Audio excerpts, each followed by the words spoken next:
Hey mamas, what's good? Chrystal here. Welcome to the channel and another episode of Let's Chat Over Coffee, where you and I sit down, have a little coffee date, because we can't do that anymore, so I'm bringing you the coffee date. You and I need to have time to sit down and talk about life and motherhood because it's stressful and we need a break, okay? So let's take a break together. For the next 3 weeks, I thought, you know what we should do? We should talk about the events that started this whole journey through motherhood. I'm talking birth, postpartum, and breastfeeding. I want to kick things off today by talking about what it's like to give birth. My C-section story. Now, my son entered the world about 2 years ago, and while time has passed, I have remembered every single detail of that experience. And it started the day after my due date, 10:30 at night on a Saturday. Started feeling some cramping, and I wasn't really sure what was going on. I thought like, oh, maybe it's Braxton Hicks, or maybe I'm like thirsty. Felt like almost like a really bad period cramp, but it wasn't anything like unbearable. I started looking at the clock. I saw that every 15 minutes went by and I was getting this pain. So I was like, okay, well maybe we have started contractions because it's very consistent. But at that time I was like, well, I can't even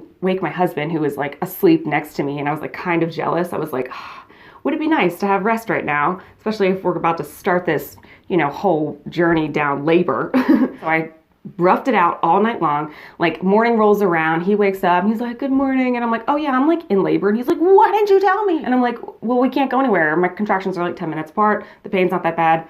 We've got a long road ahead. So we're kind of hanging out at the house. The pain starts to increase a little bit. We had like this big blow up ball that we went to a birthing class and they recommended getting it so that way we could bounce on it when we're in labor. It can help a lot. So I was bouncing on that for a while. And of course the contractions are becoming more frequently, happening more often. The pain is starting to increase, but it's still not terrible. It's kind of just like hanging out at like a really bad period cramp. So eventually we have to call the doctors. They're like asking all these questions, like how far apart are they? How intense the pain is? They're like, okay, all right, your contractions are like, at that time it was like between 1 and 3 minutes. They're like, okay, listen, you gotta go to the hospital. So we go to the hospital, and as we're driving, like every freaking bump, pothole, anything, I was like gripping onto the side of the door, holding on for dear life. I'm like, please, let the pain stop. We show up to the hospital. We walk up to the floor that we need to get to, and we're checking in at reception. We get rushed into an exam room. We're kind of sitting there getting evaluated by the doctor. They've got a monitor hooked up to my belly to like monitor the baby's heart, all of that stuff. So we're kind of sitting there, we're chilling and stuff. And I'm like, oh, I wonder how like dilated I am. I was like, oh, maybe I'm like 4 or 5 or something. So the doctor comes in, she checks me, and she's like, oh yeah, you're like a centimeter. We have a long way to go, but we want to like check out the baby's heart rate for a little while. So just hang tight, sit tight. We're sitting there. They're kind of acting a little strange, but we don't know what's going on. They were just saying like, oh, we have to monitor the baby's heart rate for like 20 minutes or whatever. And you haven't been on the machine that long. Next thing we know, the nurse comes back in. She goes, we're gonna have to admit you because we're seeing some alarming results on the heart rate monitor. She explained to us what it was, is that every time I had a contraction, that the heart rate would dip. So they're like, we just kind of want to keep an eye on things. We get put into the room. I've got my tubes are getting hooked up to me, my IVs and everything. They're like, you know what? We should probably give you a dilator. So within about like 20 minutes, I went from 1 centimeter to 5 centimeters. And oh my goodness, when I'm saying that pain like goes up, we got examined. I was like, yeah, my pain's like a 7. And then when I like was at 5 centimeters, like, no. Now I'm like at a 9, 10. The pain, I didn't have any pain medication specifically like opioids or anything like that, but I was able to get laughing gas because I wasn't so far along. Maybe ask your hospital if they have laughing gas, if you can do it. They do it in Europe a lot. To be honest, I didn't really feel the effects that laughing gas gives you. I was just in so much pain that it kind of made my mind not think about the pain as much. I don't know. It was an interesting experience, and if I could do it for another baby, I would. I don't know if I would though, or if I'll be able to, because it depends on how far along you are and hospital's abilities and yada yada. As we're sitting there and everything, it's also like football time. So it's like the playoff games, the championship games, I think it was, for the Super Bowl. What do you think my husband's doing? He's sitting over there on the side, trying the best he can to be supportive and like hold on to me, but he's like also like glued to his phone. And then we have the football on the TV. I'm like, are you serious? Right now I'm like in labor and everything. But at the same time, it was like, well, I understand why you care because it's the playoffs, and he can't really do much. Like I'm just kind of sitting over here, excruciating pain. He's just like, you can hold my hand, I guess. Like, like what am I supposed to do? He was there. He was very supportive. Don't get me wrong. When we started to get like comfortable with like the flow of everything, the nurse comes in. She's like, I need to move the monitor around. And the next thing you know, the heart rate completely drops. All these doctors and nurses, literally like everyone on the floor that day was like in our room. I'm sitting there like, what's going on? No one's saying anything to me. They're like staring up at the monitors. It was so like frustrating because I was like, I can't do anything and you guys aren't talking to me. And eventually they're like, okay, it's fine. We lost the heart rate for a second. We're okay. We're good. Everything kind of gets back to normal. We get back to speed. We get calmed down after this huge, exciting thing that just happened with everybody in the room. And eventually the pain gets so bad that I get an epidural. I don't do needles. I don't really do pain that well at all. I was super champ though, getting those contractions in, I'm just saying. But I could not feel this epidural at all. Like, I think they do it like in a contraction or something, but I was in so much pain from the contractions. I had absolutely no idea that the needle was even going in me at all. So let's get a sip of coffee because I've been talking a bunch. I need some more coffee.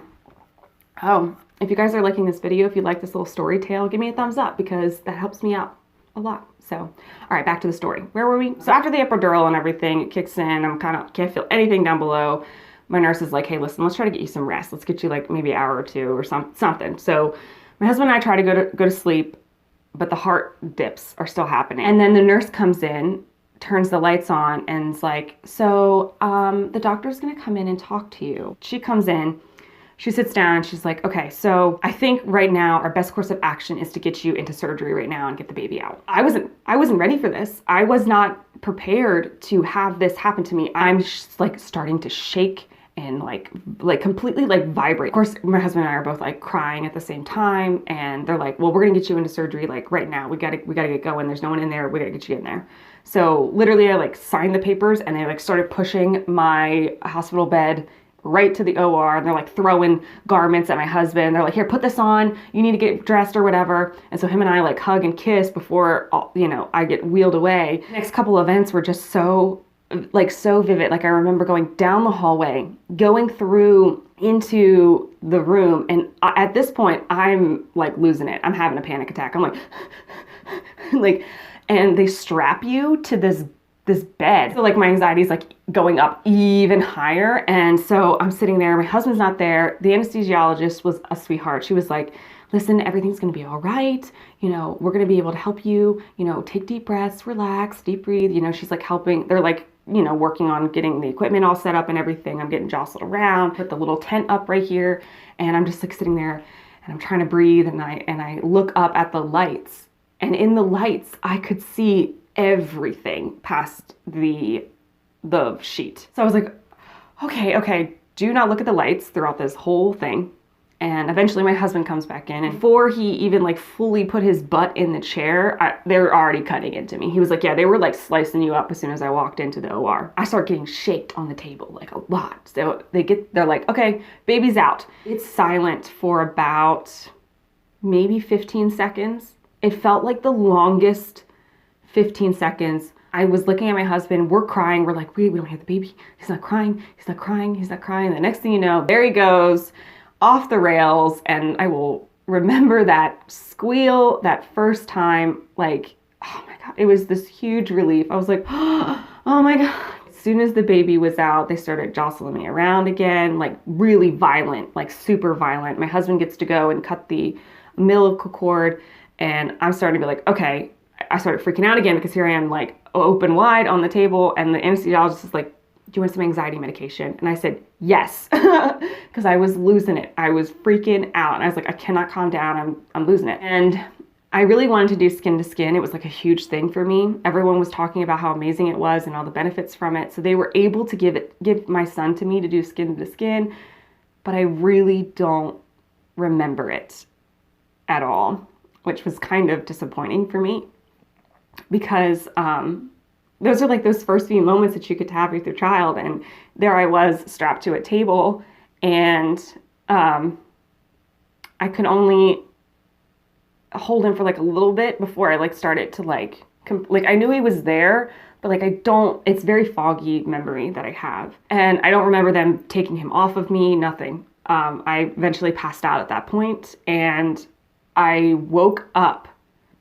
The bright lights and everything, I was so disoriented. I was like, what just happened? And I was like, oh my gosh, I had a baby. And they go and they wheel me into the recovery room, And that's when I got to see him and hold him for the first time and like really get that skin to skin. And now what happened next, we're gonna have to talk about next week because I've got to clock in for mom duty. So like this video, comment down below some of your birth stories, and subscribe so I can tell you about my C-section recovery adventure next week. Before I go, remember, all that matters is that you make your kids smile. You've got this, mama, and I will see you next Saturday. Cheers.